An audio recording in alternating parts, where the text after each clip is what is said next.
Now it is my distinct pleasure to introduce our Chief Academic Officer and Provost, Dr. Mark Greenberg.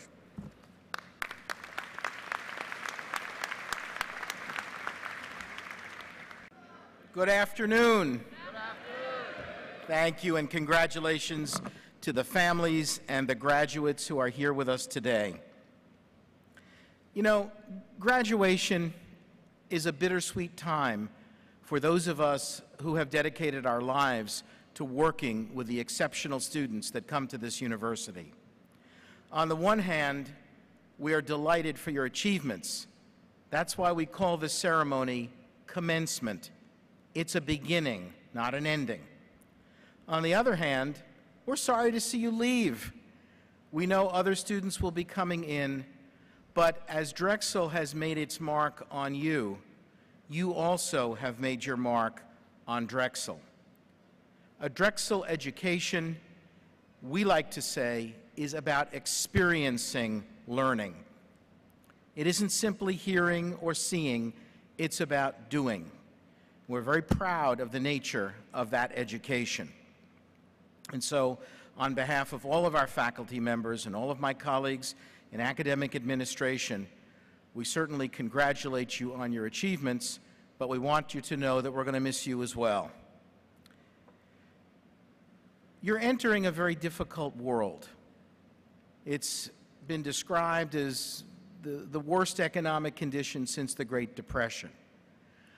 But we're confident that with the education you have received here, and more importantly, the habits of mind and discipline and character that you've learned during your years here at Drexel, you will be successful.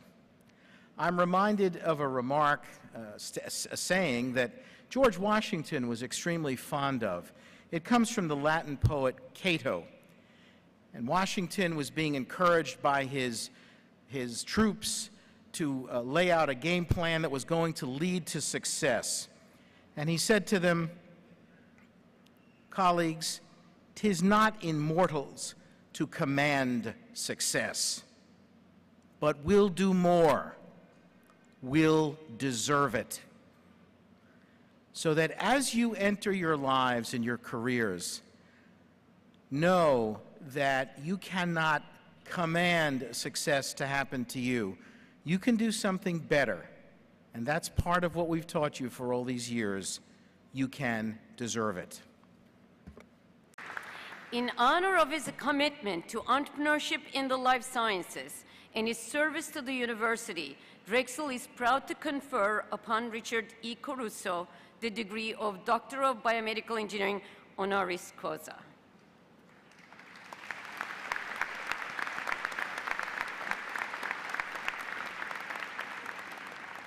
It is with great pleasure that I confer upon you, Richard Caruso, the degree of Doctor of Biomedical Engineering, honoris causa, with all the customary rights, honors, and privileges.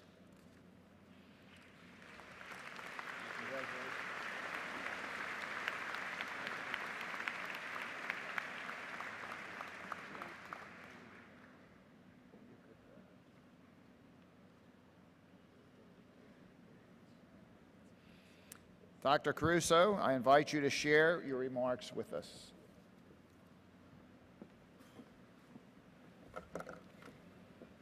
Good afternoon, everyone.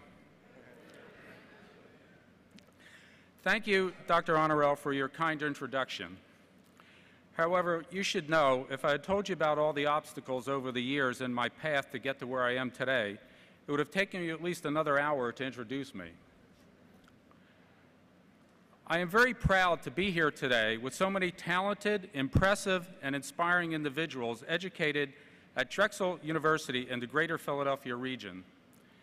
It's a real honor for me to be here today to receive this honorary degree in biomedical engineering and to celebrate together with those of you graduating from Drexel University. There is no question that Drexel is one of the best educational institutions in the world.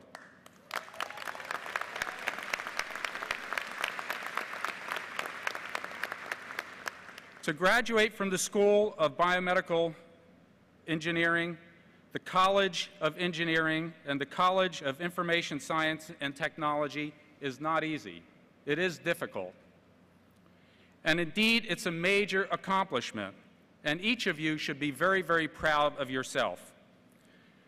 However, this afternoon, I would like to encourage you to think about another very important part of your education at Drexel University. This additional part may not be entirely apparent to you today because for it you receive no grades, no degree, and no certificate of graduation. I'm relatively sure that each of your subconscious minds are aware of what I'm talking about. This additional part of your Drexel education I call the development of your personal spirit. That is, the inspiration and innovation part of your individual personal development. When I was thinking about this event earlier this week, I really became inspired with the realization that the history of the American spirit originated here in Philadelphia, only 27 blocks, just 2.5 miles from where we are here today at Drexel.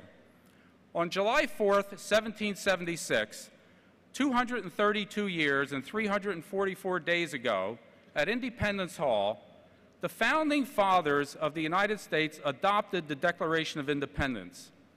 In doing so, they certified the existence of the American spirit, where individuals are free to dream, pursue, and implement their dreams.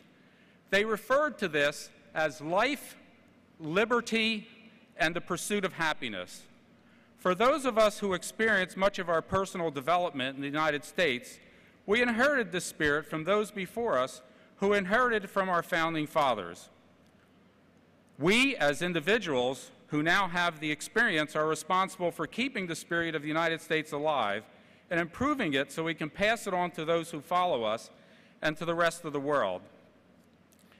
At Drexel, all of you here today are fortunate to have been inspired by Dr. Konstantin Papadakis.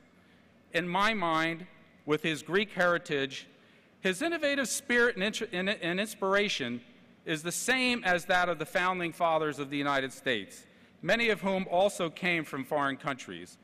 And like the spirit of the founding fathers, his spirit and inspiration will remain here at Drexel as the culture of Drexel University, and it will also remain with each of you as graduates. As alumni, you will continuously realize you have the spirit and will want to pass it on to the students who follow you.